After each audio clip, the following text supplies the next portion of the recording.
let me welcome you to the Oklahoma Territorial Museum. My name is Nathan Turner. For those of you that don't know me, I'm the director here at the museum.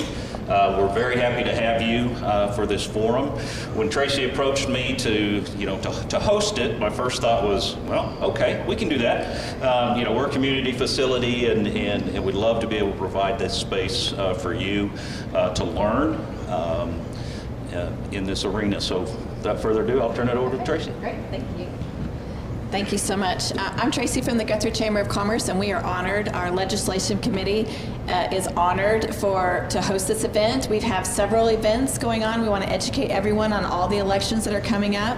We had one Monday night. There's several next week, so make sure you go to GuthrieChamber.com to find out all of our events. And when we were talking about where to host this event, I thought this is a historic vote for Oklahoma. So this is an ideal location for us to be here. And anytime I can get people in this building, I'm thrilled, because most people either one, have never been here in their life, or they've already come when they were in third grade. So history hasn't changed, but the displays have changed throughout the years. There's a wonderful flag over here that was presented to the state of Oklahoma on July 4th. It was actually flown on, I just blanked the name of it, Nathan. In Philadelphia at the Independence, there we go, Independence Hall, and it was given to Oklahoma on right after that. So there's a lot of history in this building. So perfect place for us to be. I'm going to turn it over. We flipped a coin earlier. So Adria from the State Chamber is going to start, and then Bud. And tell me again, I always mess up where you're from. I'm the Executive Director of New Health Solutions Oklahoma. New Health Solutions Oklahoma is going to go after that. We have cards for questions. We're not opening it up to the audience with the live mic. So if you have questions, please come to the back, and you can submit those questions. And Chris Evans from the Guthrie News page is going to be our moderator. So we're going to turn it over to you, Adria. Are you going up there? I am. Will you give this to the gentleman in the blue right back there? I will. Thank you. Okay. I'm Adria Berry. I work at the State Chamber of Oklahoma. We are a business organization. We have about 1,500 members across the state, and all of those members are businesses. 75% of our members are small businesses. So we represent employers, business owners from across the state. So I'm here speaking on behalf of them and a policy that was set by our executive committee to oppose State Question 788. So I have a quick question for the audience before I really get started. How many of you, raise your hand if you have read the text of State Question 788, word for word? Yes, the text. Good. Well, that's important, and it's an important question for me to start with, because that's what I'm here to talk about tonight. I'm here to talk about State Question 788. I'm not actually here to talk about medical marijuana. I am not the expert on the pros and the cons of medical marijuana and its use for medicinal purposes. So what I'd like to talk about, though, is a state question that was put forth by a group called Oklahomans for Health. It was an initiative petition. They gathered signatures. They gathered enough signatures to have it put on the ballot. So on June 26th, you in this room and Oklahomans across the state will vote for State Question 788. It's a yes or no vote. So if you vote yes, you will be voting to legalize State Question 788, and it will become a statutory law. If you vote no, it will not become law. So I want to go through a little bit of our points and give you some background on how we came to our conclusion to oppose this state question. I did have a presentation, but it didn't work out with my laptop, so I'm going to do my best, and forgive me if I'm a little awkward. That's just normal. So, all right, so I told you a little bit about the history, but next I want to tell you about the problems that we see with this state question. The language is overly broad.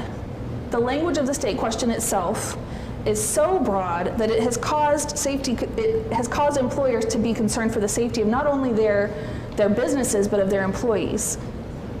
Also, if they have the public customers coming inside of their businesses, they're concerned. And I'll get a little bit more into the details of that later, but I want to talk about the broad picture of the problems that we see.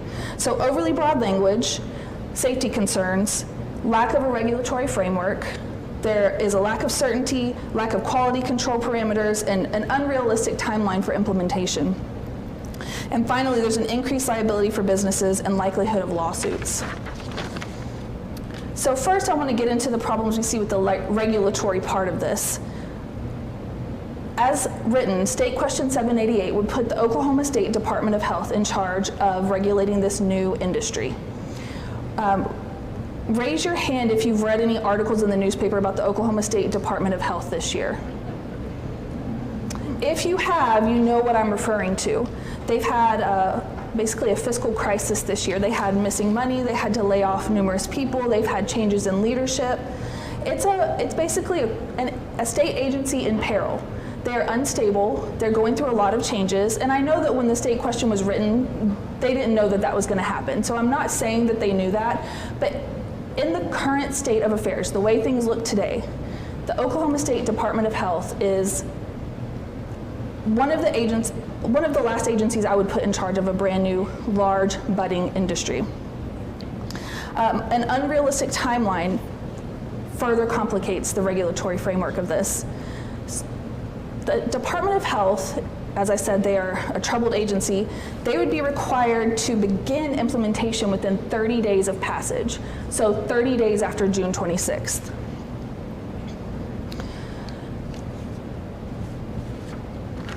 When we think about medical marijuana, we don't know a lot about it, and that's because it's illegal federally, so there hasn't been a lot of research done. We do know that there need to be some quality control parameters if it is legalized. For instance, you need to know what dosage you're getting, just like when you go to the store and buy an over-the-counter drug or are prescribed a medication. You also would want to know exactly what strain you're getting. None of those things are lined out in this state question. I want to go ahead and just jump into the employer concerns, because that's the meat of where the state chamber stands. We, as I said, represent businesses from across the state. And what brought this to our attention was our executive committee. They had a meeting in April, and they started discussing the text of State Question 788. And they realized that as a collective room of business owners or leaders in the business community, that there were going to be some major changes to how they were able to drug test their employees and how they were able to determine whether to hire someone or fire them or discipline them. So they decided to oppose State Question 788. As it reads, State Question 788 allows medical marijuana license holders, because prescriptions aren't, we call them a license holder as far as the state question goes, because prescriptions would be for something that is federally FDA approved or legal. So medical marijuana license holders are given more protection than other workers. And workers are prohibited from using or possessing marijuana at work or during work hours, so that's a good thing. However, they're not prohibited from using it right before work and coming to work intoxicated or high or impaired. So that would create safety concerns for employees, customers, and the public.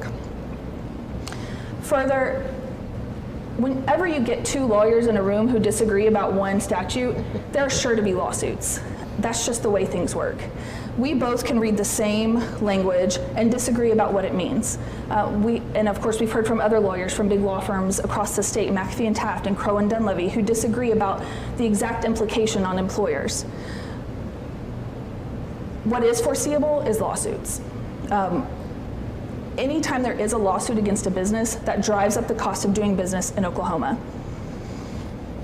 I did have the actual text of the State Question 788, Section 6B, for the people who are curious about what I was referencing about more protections for medical marijuana license holders.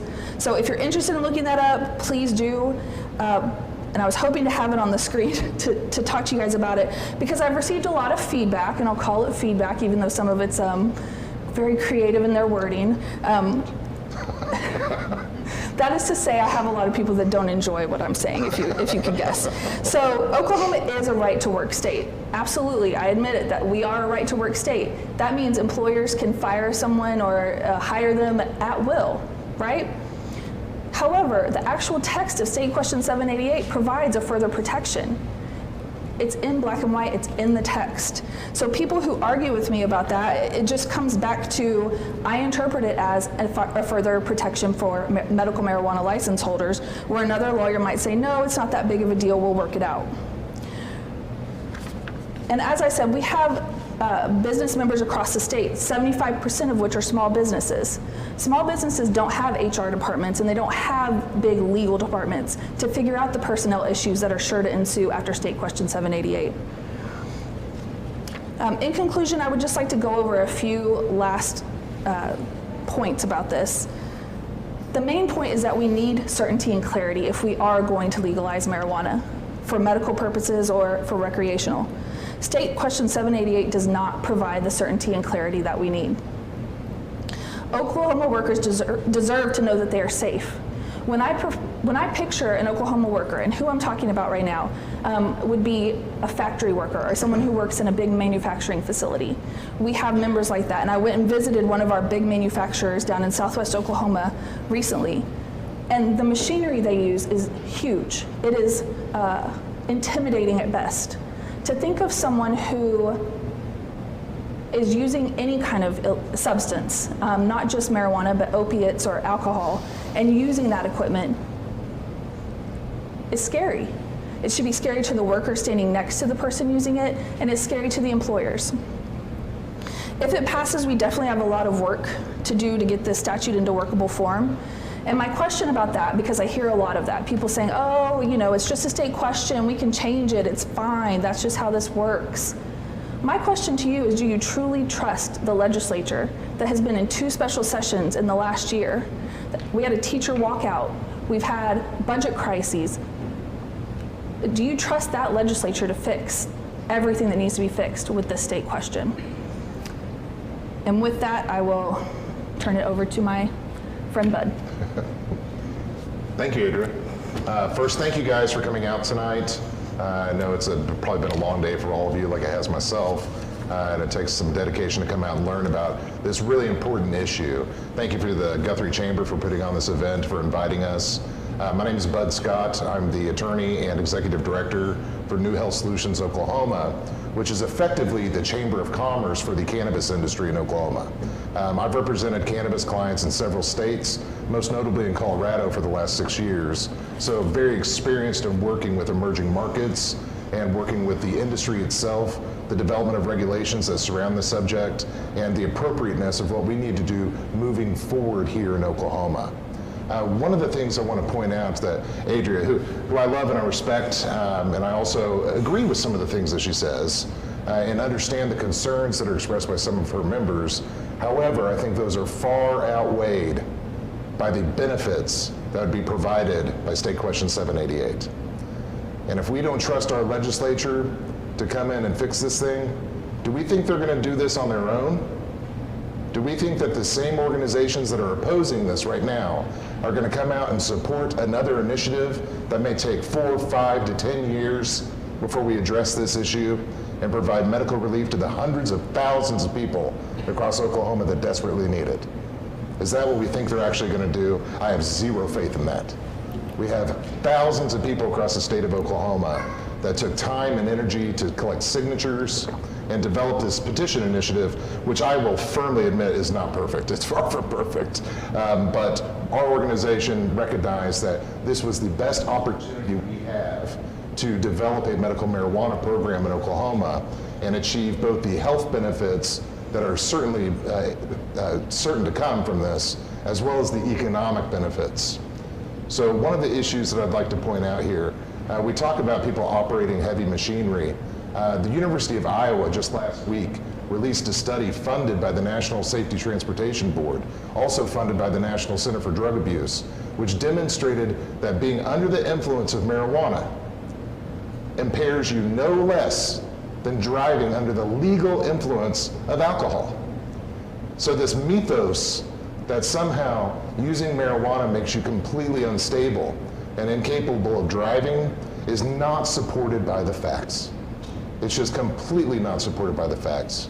I know many of you probably received the Daily Oklahoman, and you've witnessed what I would just call outright electioneering communication.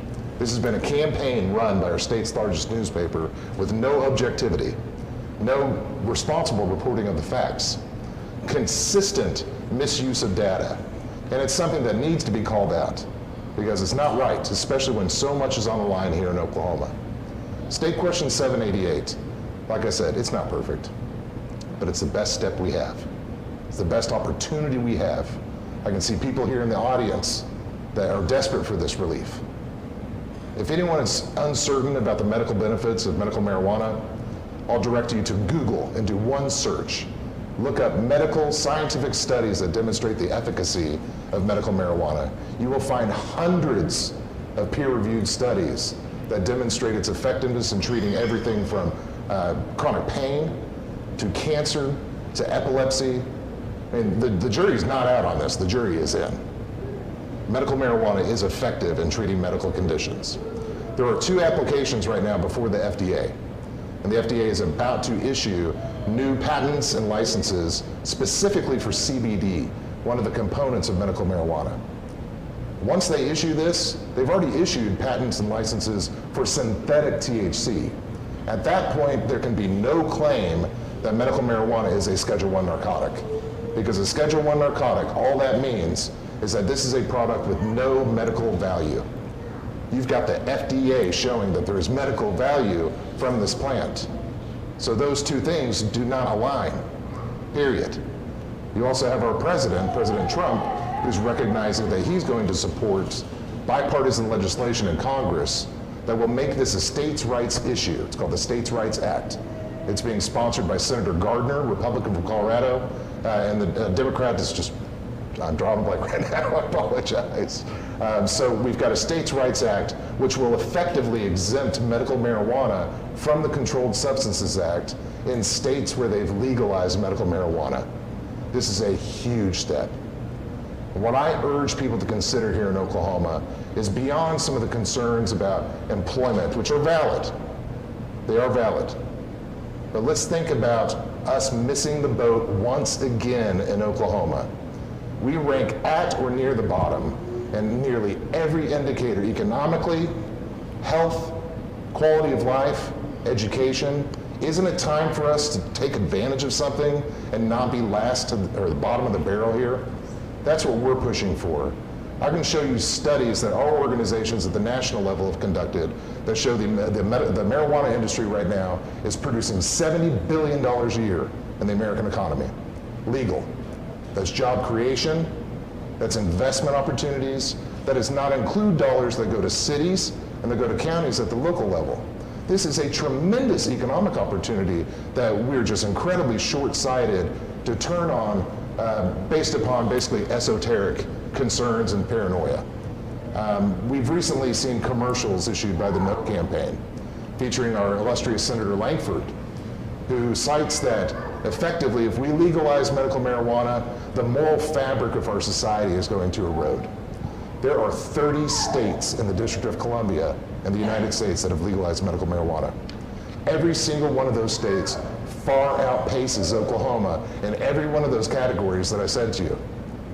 We trail behind every one of those. So somehow, those societies are still doing very well. They're prospering. They're reaping the benefits of the economic side of this, as well as providing that medical relief to their patients. Yet, for some reason, we're going to decide that, no, it's not for us. To me, that is foolhardy. It is also contradictory to the mission of what we see with organizations like the Chamber of Commerce. It's contradictory to the mission where we say Oklahoma is open for business, because it should be. And this is a multi-billion-dollar business for Oklahoma. The members of my organization, our trade association, we have 50 members. It's not quite as many as the State Chamber of Commerce, but these are all Oklahoma businesses, every single one of them. Existing businesses ranging from $350 million companies to mom and pop restaurant operations. We have that all across the board, and these are people that recognize the benefits here. One thing I want to clear up, the campaign against 788 says 788 is not medical. That is an outright fabrication. Do you understand what makes the difference between a medical program and a recreational program? One thing, the presence of a recommendation from a physician. That is the only difference. In a recreational state, anyone who is 18 or 21 can go in and buy that product. In a medical state, they have to have the recommendation of a physician. And what does State Question 788 include? A requirement that a medical physician make that recommendation for a patient to get a medical license. That's it. It is medical. Now, granted, I'll agree with Adria and some of the opponents that 788 is not as spelled out as it should be. But we're talking about a state question here, ladies and gentlemen. You're talking about the development of an entire industry that's going to require hundreds of pages of regulation. Every state that has done this thus far is pretty similar to what we're seeing with 788. It's a small skeletal outline that you're asking the people of Oklahoma, do you believe that Oklahomans should have access to medical marijuana? Do you believe that we should have the right to apply for a license, to grow, to process, to transport, test, to research medical marijuana? I firmly believe that answer should be yes, firmly. And I hope that everyone else agrees with that as well. There's so many issues that our organization stands ready to work with the business community, beyond our business community. We're members of the chamber. Many of my members are members of the local chambers. So we already stand ready and willing to work with everyone. We're working with the medical community on conducting research. Let's make Oklahoma an innovator when it comes to medical research. Again, let's lead the country in something instead of trailing from behind. This is an excellent opportunity. Let's not shoot it down because we have some haphazard fears about not being able to modify legislation after the fact. This is a statutory state question, not a constitutional amendment. We're working already with legislative leaders in the House and Senate. We're communicating with the Director of the Department of Health on trying to develop responsible, timely regulations and laws to make sure this is done in an appropriate measure to provide relief to the hundreds of thousands of Oklahomans that need it. So thank you.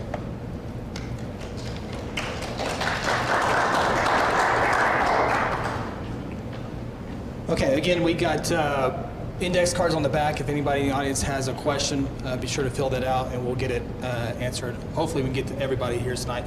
We do have some questions that citizens brought in online, so you kind of touched on both of them already, but they took their time to feed us a question, so we'll get their questions answered here. Sure. First question, and we'll give Adria the first 2 minutes, and then after that, 2 minutes to respond. If we need it. If needed, correct, if needed. We got a lot of questions. States like Colorado have seen growth in their economy since legalizing marijuana, but it came at a cost. Colorado businesses are having a hard time finding qualified employees now who can pass a drug test. Is that something that could happen in Oklahoma? The short answer is yes. And that is one of the concerns of the employment community and the business community, that it will come at a cost, like we've seen in Colorado. So yes. So I'll say yes, it could come at that cost. But there's so many businesses right now in every one of those 30 states, and the states that actually have successfully implemented programs, they're adjusting to this. They're recognizing that there's quality professionals or quality employees that might use medical marijuana and still be capable of providing a high level of service.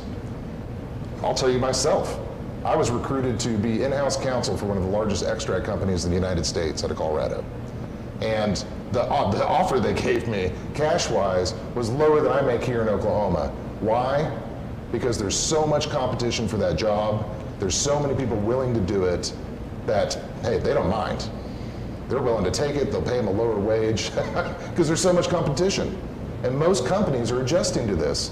They're changing their HR guidelines to recognize that medical marijuana is not this thing that is so prohibitive. It's something that people, professionals, not just people on the ground, we're talking about executives, we're talking about doctors, we're talking about people from all walks of life. The same people that currently use opioids, right? They can do their jobs okay on opioids. So medical marijuana is somehow going to be tremendously different for them? I don't think so. Thank you. Our next question. The amount of marijuana that a license holder can possess under State Question 788 seems to be overkill. Why give a patient access to so much marijuana? We'll let you go first. So again, my organization didn't write the state question, but we understand the intent of those that did. And the reason for providing for the amounts that are allowed in 788 is because those are the amounts that are required to actually make your own medicine. That's commonly referred to here. Charlotte's Web is a product in Denver or out of Colorado that's effective in treating very specific conditions. And that is the amount that is required for those patients to make their own. It's not about people smoking joints. This isn't about Cheech and Chong. This is about real people suffering from medical conditions. And this is one of the products that's providing the only form of relief that they're finding effective. So effectively, that amount, people are worried about it. Honestly, people who want to get cannabis right now legally, they can get it. They're going to have it. They can get it in that amount too. This allows for those patients to have access to it so they can make their own medicine and be successful at it and be successful in treating their conditions. So our goal ultimately is to provide access to these customers, to these patients, make sure they have this product, and we want to do it in a safe manner. And this gives me an opportunity to kind of jump back real quick on one of the things Adria was pointing out, quality controls. That's a very important issue for us. It's an important issue for the industry. We've proposed nearly 400 pages of legislation and regulations that we've provided to legislative leadership, the Department of Health, that outline, based on best practices from other states, how you do quality control, how you do packaging and handling and labeling. We want to keep this stuff out of the hands of children, keep this stuff away from people who don't need to use it, just like any other form of medicine. The amount that a patient is allowed to possess on their person, at home, plants, edibles, it's an extreme amount. At the last debate I was at with Bud, we also had another speaker there who said that, who was part of the original writing, and she said that it was written to cover 1 month's medication for a cancer patient. So while I understand where they were coming from when they wrote it, 1 month for a cancer patient is, they may need that. But someone who suffers from other disorders, or ailments or diseases, the way that it is written is just an extreme amount, and it causes a lot of concerns. And in response to that, hey, from representing the industry, of course we'd prefer to be able to sell all that product and not have folks making it on their own. So we understand that perspective, but we want to ensure that patients have those rights. Okay, our next question, a little lengthy, but hear me out. When you took the oath of office, you promised to support and defend the Constitution of both the United States and Oklahoma. In the Constitution, the necessary and proper clause demands that you pass any laws which are necessary and proper for the benefit of the United States, Oklahoma, and her people. I have lupus, and like so many people with lupus, cancer, glaucoma, seizures, or fibromyalgia, hope I said that right, close. Fibromyalgia. Thank you. I didn't look over the question close enough. Find the use of medical marijuana to be life, sustainably beneficial. I would have to starve to death with my lupus and it had not been for medical marijuana. Can you tell me how the passage of Proposition 78 is not necessary or proper for the betterment of the United States or the great state of Oklahoma? Me? Well, I haven't taken any oaths. I'm actually a private citizen who works for a private organization, but We did take the bar. oh, that's true. Yes. Okay. So I am a member of the State Bar Association, but for anyone with those ailments, my heart goes out. I'm not heartless. I work for the business community. I work for corporations, but I'm not heartless. We're in a position though of representing business interests. It's what we do. So I hope if this doesn't pass that a better statute or a question comes along that is written better. I could say that with some of the language in State Question 788, if it weren't there, we might not even be opposed. We might not be here right now. So I do hope that you can find the relief that you need. Yeah, and on that issue, Adria's genuine about this, and this is something that we've attempted to work on this issue during the legislative session to address some of these concerns on employment. This is something that from the industry side, we're very committed to working with all stakeholder groups, whether it's medicine, whether it's business, legal, law enforcement. There's several things that we'll need to address as we implement these programs, and that's just the most responsible way of looking at this. Unfortunately, the approach by some is just to hide our head in the sand and act like this isn't going to happen and that this isn't a trend that's already going across the nation. This is an opportunity for us to really jump ahead of it and be proactive with our legislation. And I encourage our legislators to take that step. We've already been pushing for the call to go into a special session briefly, just to pass some enabling legislation that would help implement this while we work with the health department on actually doing regulatory implementation. So that's something we're encouraging our folks to do at the legislature. And we definitely encourage every one of you out there in the audience, watching online, to encourage your elected officials going to hold their feet to the fire on this. Because we've seen this in other states where the citizens have voted in favor of medical marijuana legalization, and then the legislature thinks that they're above the will of the people, and they decide not to implement a program for several years. That's a problem. It's a problem we do not want to repeat here in Oklahoma, because there's, like I said, hundreds of thousands of Oklahomans in need of relief, and we have a very unique market opportunity here in Oklahoma. And I approach this kind of obviously from the business perspective. Arkansas, which passed their legalization in 2016, they tried to implement a program that was ultimately thrown out by the courts because they tried to create a monopoly that only allowed for 5 cultivators in the entire state. Well, because of that, we now have the opportunity to potentially enter the market before every single one of our neighbors, except for Colorado and New Mexico that just touched the tip of the panhandle. That's a tremendous market advantage for us. So I'm running out of time. Thank you. Okay, but I think you can go first on this question. Okay. Would a member of law enforcement be eligible for a medical marijuana license, and how would it affect their job when they're searching for illegal drugs? For a medical marijuana patient license? Eligible for a medical marijuana license. Would a member of law enforcement be eligible for a medical marijuana license? You know, that's a good question, and I think just like any other citizen, they would be eligible for a medical marijuana patient license, not a business license, though. There's a clear prohibition in almost every state that you cannot have entanglements between active law enforcement. Same thing with any physicians that are recommending or prescribing cannabis-related products, that there cannot be any entanglements there. So, but as a law enforcement officer, why not? Aren't they allowed to use opioids? Aren't they allowed to use every other form of medicine? Why should they not be allowed to use cannabis products? Again, this is the mythology on this issue that's just really not true. We could point out, I'm gonna jump on the opioid issue real quick while I've got it on my brain. We've had numerous reports come out. One just this last week that was published by Scientific American. This is published by the RAND Corporation in conjunction with the National Institute of Drug Abuse Prevention. So these are legitimate studies funded by the government, the federal government that classifies marijuana as a Schedule I narcotic, which demonstrated that in states with implemented programs that have actual dispensaries, there's a 25% reduction in opioid prescriptions. A second study showed a 28% reduction in opioid overdoses.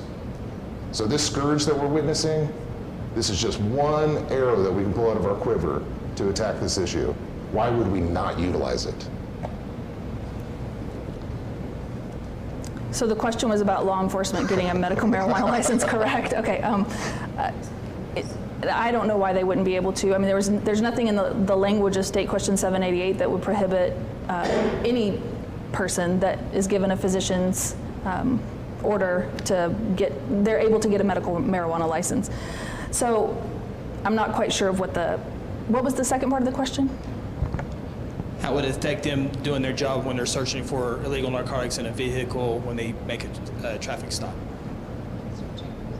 I think it's just, I mean, it sounds like it's just the same as what I'm saying. I mean, there would have to be some policies in place and procedures in place for law enforcement to not use marijuana before they start their shift, which is what we're worried about from an employment standpoint.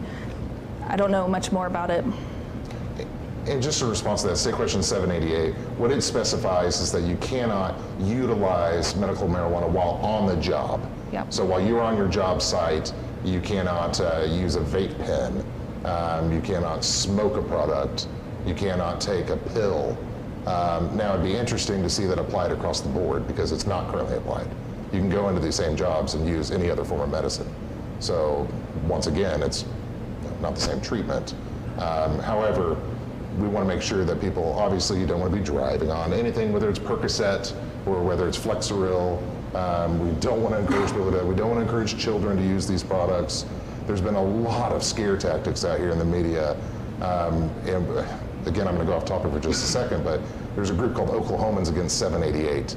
And these guys, you can't believe a word they're saying because they put out flyers that have hazmat suits and gas masks saying that people are going to have to wear these because cannabis is in the community. I've worked in these greenhouses. Before I was an attorney, I worked in the Netherlands as a professional grower. I have a botany degree from OU and a Class 6 degree.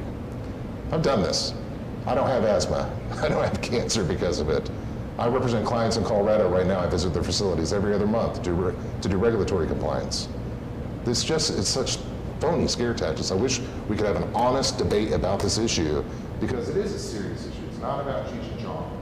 It's not about getting high. 70% of the industry is not even in a smokable format now. Most people are using pills. Most people are using droppers, topical applications. We're moving away from that anyways. Well, but I want to just, one thing you said there though, that I have to disagree with about employers can't prohibit use of other drugs on the job, and that they can though. I mean, if someone's injured on the job and they are given opioids, or even if they're injured outside of work and they're given opioids, an employer can prohibit them from working while they're using opioids or alcohol. I mean, and doing a workers' compensation claim as well. So if they're tested and they test positive, well, yeah, specifically for workers' comp, but even outside of workers' comp. Sure, and that's something, again, might have spoke out of turn on that, but ultimately 788 says you can't use it on site. We're finding some really interesting advancements with technology right now as far as testing goes, and this is something, as we've seen more states go into legalization, folks in the law enforcement community might be familiar. There's now mouth swabs that you can utilize that can show if you've actually been smoking in particular within a certain period of time. Blood tests are still the most effective way to determine how long it's been since someone has actually ingested this product. But I think as we continue to evolve and technology evolves, it'll be an opportunity for us to really hone this down and figure out when they're using or when they're not using on the job. Thank you. Next question. If approved, who will be able to be licensed to produce, process, etc., and how will one apply to become licensed? Well, under State Question 788, it's an application process through the Department of Health. I believe it just requires a $2,500 application fee. There's a fairly simple list of guidelines as to who would qualify as a business applicant. Basically, you have to be over 25 years old, can't have a conviction of a felony within a certain amount of time, you can't currently be an inmate. So it's fairly open-ended as far as that. It's very permissive, we'll say that. And that was how the drafters of this intended it to be. Now, we believe from the industry side, honestly, that this is something we're going to have to spell out quite a bit further. I represent clients of the liquor industry here in Oklahoma. Anytime I go in to submit for a mixed beverage permit, so my restaurant can sell alcohol, we have to go through background checks. We have to submit financial disclosure information. We have to demonstrate that we have X amount of capital on hand to make sure our business is capable of being run. And that's something we will be working to implement with the legislature and our policymakers. Yep. And to add on to that, you know, one concern about anyone with $2,500 who can fit the criteria in State Question 788 can apply for this license to sell or process or distribute. Any of the things, right? So, you know, it causes concern. While we don't necessarily want to do a monopoly like Arkansas, I mean, that's probably problematic. Isn't there some level of expertise that's required in this for quality control purposes, for just basic, I mean, really, and you think about the state having to come in and look at every grower, inspect the growers. Mm-hmm. It's just, if anybody across the state can have this license, I think that's just a bit too much. So that is one of the problems that we have with it as well. Yeah, and I think we'll echo those sentiments. So honestly, when you look at those inspection requirements, you look at the expertise that's required, these are things that in every state that you have a medical marijuana program in is spelled out in regulations. They define how those application processes work. They define what the qualifications and the standards are, and we will develop those here in Oklahoma as well after 788 passes. But that is something we're very committed to, is making sure that we have qualified personnel that are running these facilities and really doing this right. Thank you. Next question, 2 parts. First one, who will get rich? Second part, what makes you believe that the Department of Health can implement this program, if passed, in 30 days? 400 plus pages of regulations. Well, that's kind of a mixed bag of questions there. Who will get rich? No. I'm joking. So honestly, who will get rich? I think the trends in the cannabis industry right now, the early on, especially with the recreational states, that's where we see most of the revenue generated from. Medical states are quite a bit different as far as the revenue generation, so it's really inappropriate for us to always compare to, for example, Colorado when we do an economic impact analysis. because it's a different model. There's a much broader set of clients as opposed to a patient pool with a medical marijuana program.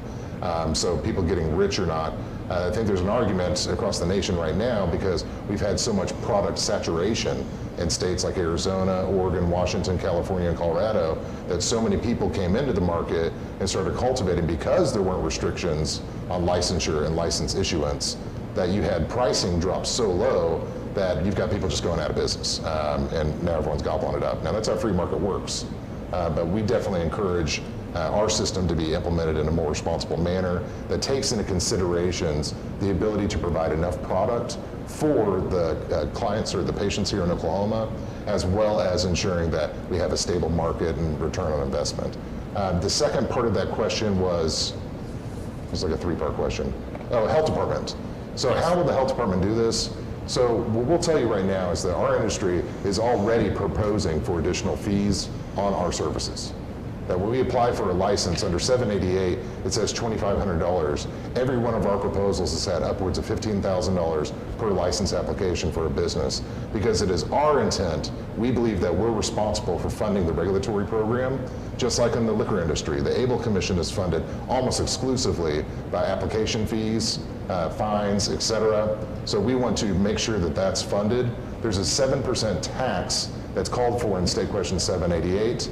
That would go towards 75% would go towards common education, 25% would go towards drug and alcohol abuse prevention programs. So the Oklahoma Tax Commission this week opined that effectively they believe that it'll be 7% plus our sales tax rate. So that's effectively going to be a 15% tax, which is the highest in the nation, by the way, for any medical marijuana program.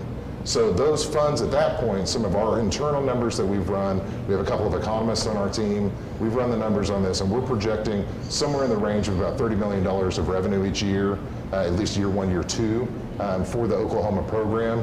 That would be basically directly to the General Revenue Fund, because we believe with application fees and everything else we're ready to pay, we're proposing license fees for everyone from a janitor to the CEO of those corporations have to actually pay in. And this is how it's done in other states.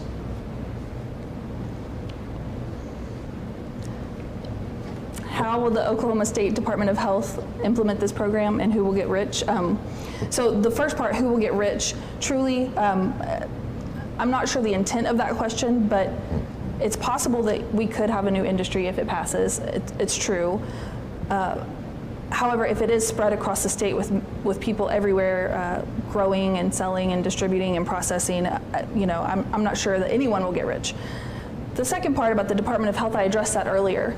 It is a problem. It is a problem that we have with the state question. The Department of Health has had some major turnover this year. They've had scandals. They've had missing money in the millions of dollars. They've had to lay off people. And while I don't actually want to, I'm not intending to bash that agency because I know good people that work there and work really hard. It's questionable at best that they'll be able to truly implement this and do it quickly. So yes, a special session, as we've heard, might be necessary. So you mentioned ABLE, and we know when alcohol modernization first was passed, they gave themselves an 18-month window, I believe, to truly get the regulations in place. And I'm not saying that that's going to be what happens here, but I think if it does pass, we need more time. We absolutely need more time to get regulations in place, because as it is, there are so many unknowns. It's so broad. It truly just brings so many questions, and it just doesn't provide the clarification and safeguards that Oklahomans deserve. And that timeline issue is something that we believe as well, that we need to have a little bit more time. I don't think we need 2 years. The only states that have taken that long legitimately to implement their programs were the first ones who did it. And the reason why was because they were the trailblazers. These were the ones taking the time to figure out how these rules would go into play, what was necessary to make sure that it was effective. We don't need to reinvent the wheel here. We've seen what's worked in other jurisdictions. There's plenty of us that have recognized how this operates. I have full faith in Tom Bates, the Commissioner of Health. He's a former Assistant Attorney General. Very competent man. His staff is incredibly competent. There will be a dedicated division within the Department of Health that specifically works on the marijuana program. So other states who they also suffer these kind of scandals, which, by the way, after the audit was released of the health department, it was actually found that the money was there. It was just a shell game of how finances were reported.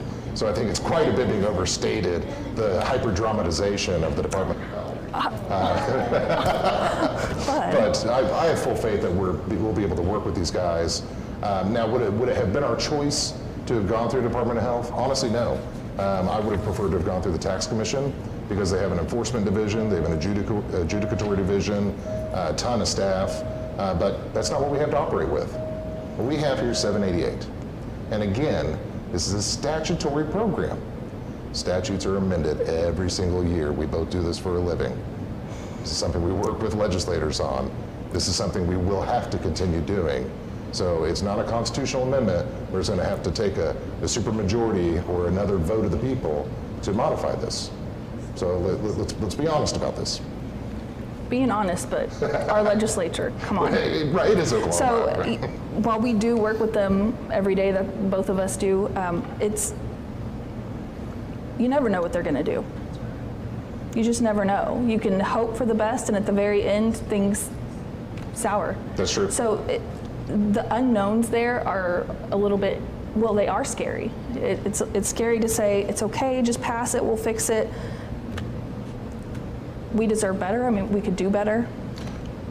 Well, the Department of Health, there's a couple options here. If we don't go into special session, the health department can do what's called emergency rulemaking. And this is a legal process that's completely available. We've already provided our recommendations to the health department. Their internal team is already working on these emergency rules. So in case the legislature doesn't do this, they pass these rules. And those would then be in place until the legislative session would start in 2019, and at that point the legislature would have to approve new rules. We're hoping that the legislature will be more proactive than this, because we've given them the tools here. We've given them the recommendations. There's been plenty of time to study this.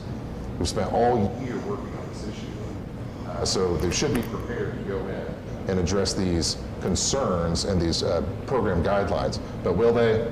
It's a different story. We've seen some really good indicators. Representative John Eccles, the majority floor leader in the House, has very clearly spoken out, and we're proud to have his leadership. He has very clearly said the House is committed to coming in for special session. The indicators coming out of the Senate is that they'll likely do it as well, but we'll have to see. Yep. All right, final question, unless we have any more that come in real quick before we have our closing statements. Last time this measure came up, there were lists of illness or medical conditions that could be prescribed.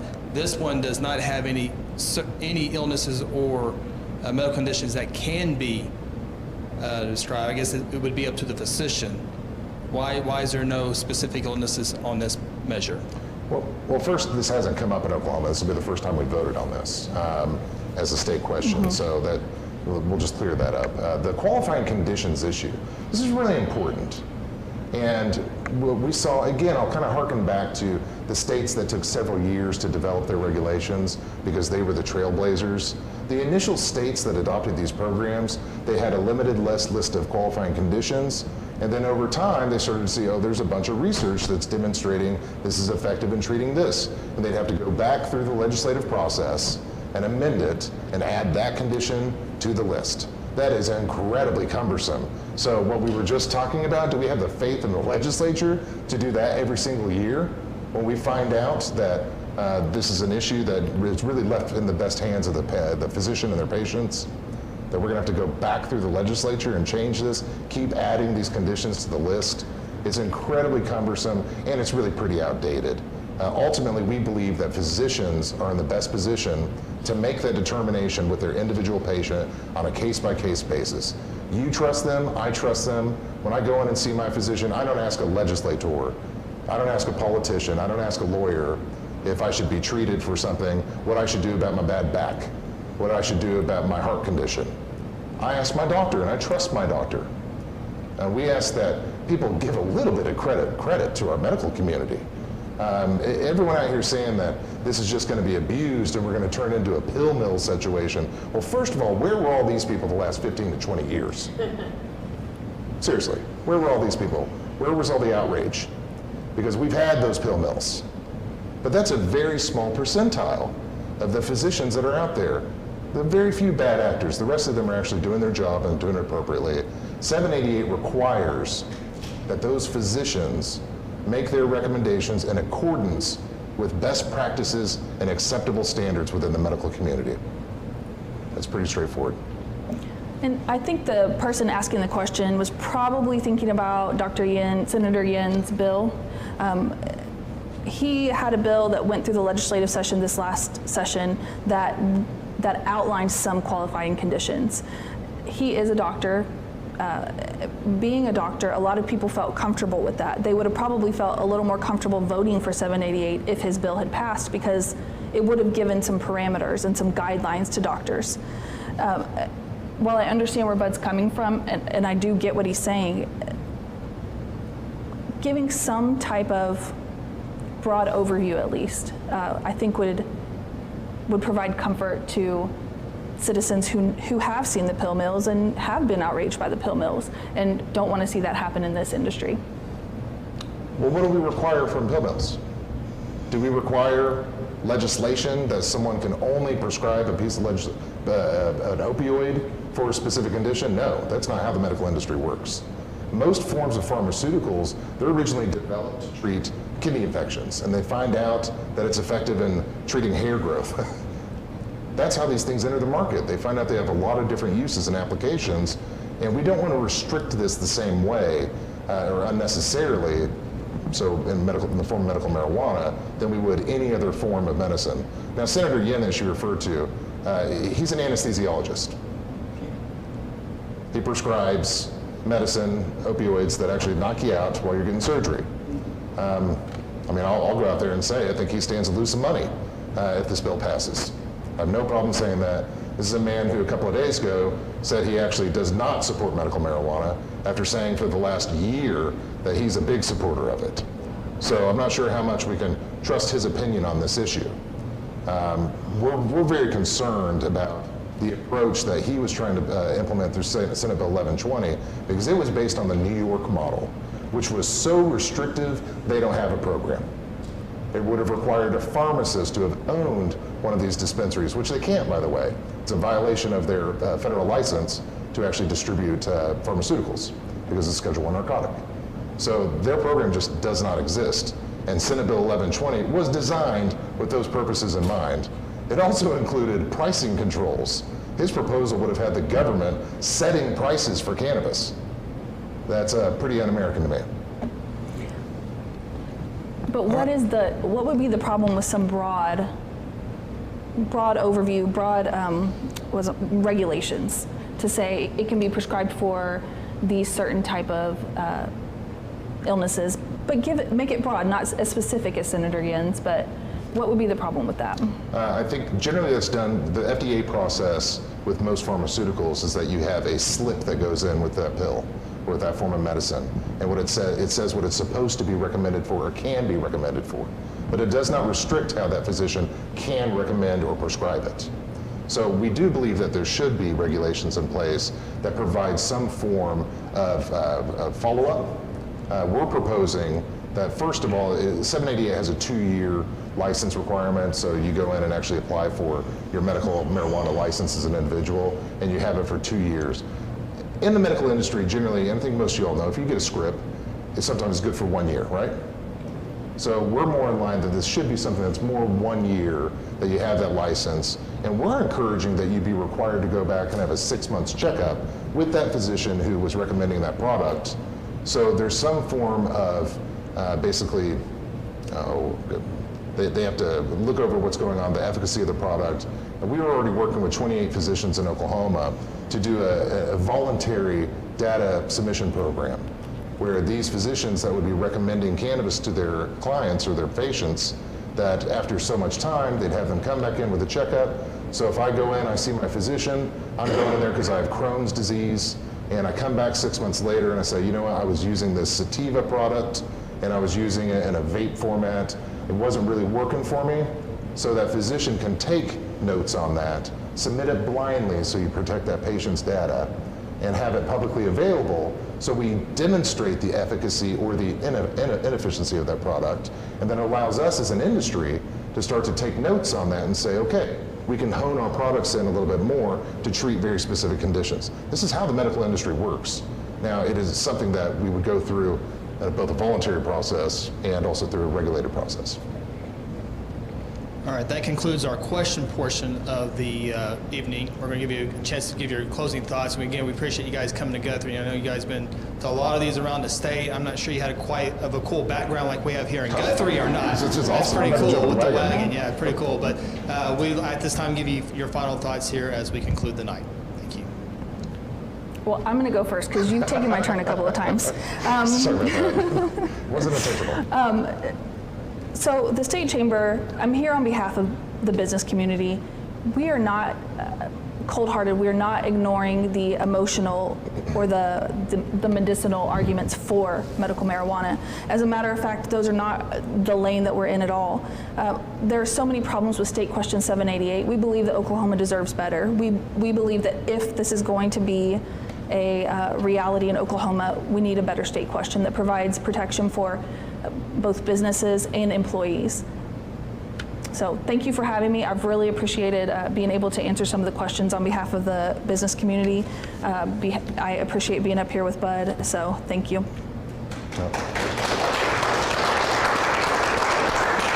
Thank you, Adria. Thank you guys again for having us this evening. I'm always happy to answer any other questions you may have. Feel free, I can give you my card, email, call me. Always happy to help. This is a really critical issue, we believe. Is 788 perfect? No, it's not. But it's not dire. This is not going to cause hellfire and brimstone to fall from our skies. This is not going to result in our moral fabric falling apart. This is about helping Oklahomans. And what 788 is ultimately asking is, do you believe that Oklahomans should be able to have access to medical marijuana upon the recommendation of their physician? Do you believe that businesses in Oklahoma should be able to enter into this market and legally cultivate, process, transport, test in laboratories, and conduct research on? Do you believe that? I believe that answer is firmly yes. I think that we should really encourage our friends and neighbors to do this, not just for the business side of this, but for all the patients. And we have 400, according to the CDC, we have 400,000 Oklahomans that suffer from chronic pain. So why don't we have a restrictive list of medical conditions? Because several of these states have not allowed for chronic pain management to be a part of that. And we're finding that many people are effectively treated by medical marijuana for their chronic pain. That's 400,000 Oklahomans that we could help. Do we want to turn away that opportunity because we have some disagreement over whether employer rights would be harmed? On that issue, we definitely have disagreement because there's standing federal case law. There's a Supreme Court case, Dish Network, which actually says an employer can still fire, refuse to hire, suspend, reprimand any employee if they test positive for a Schedule I narcotic, which marijuana is currently listed as. So you can do that. That's federal case law. Now, would statute actually impact and restrict that ability? That's an issue that I think us lawyers would definitely argue on. So I won't say that outright, but I will say that that's not firm. And that's also something, do we want to turn away from so many Oklahomans? Do we want to turn away from being able to address this opioid crisis? Do we want to turn away from a multi-billion-dollar business opportunity when no one else is knocking on the door in our state? I say no, and I encourage you to vote yes on 788.